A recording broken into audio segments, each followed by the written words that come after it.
हाय दोस्तों अस्सलाम वालेकुम welcome to my first blog আমি কোন দিন ব্লগ বানাই নাই এটা আমার ফার্স্ট ব্লগ এই দেখেন এটা আমার ছোট বোন আর এটা আমার লোকেশন তার আগে আমার পরিচয় দিয়ে দেই আমার নাম মর্জিনা খাতুন আমি বঙ্গাইগাঁওয়ে থাকি দেখতে পাচ্ছেন আঙ্গো জায়গাটা আর এটাই আমার ফার্স্ট ব্লগ আশা করি ভালো হবে এনা আঙ্গো জায়গাটা ভালো করে দেখা দেই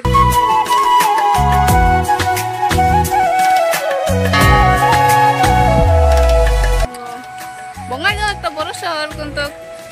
তো দেখতে থাকেন আগে আগে আরো ভালো ভালো ব্লগ বানাবো এখন আজকে ফার্স্ট ব্লগ এটা আমার আর আমি বেশি কথা কহারি না আর কি আমার ব্লগে দেখেন আমার বোনটা কিছু কবি নাকি কো না কিছু কম আর কবে কি আর কম বলেন নি তো আন্নে কি কবে সবাই ভালো থাকো তোমাকে দোয়া করি আর আমার সাবস্ক্রাইব করেন প্লিজ এটা আমার ফার্স্ট ব্লগ এন্ড সাপোর্ট করেন প্লিজ দেখা পাইছেন এটা আঙ্গ জায়গা কয়দিন পরে সব জায়গায় জেনে যামু আঙ্গর হাতে থাকেন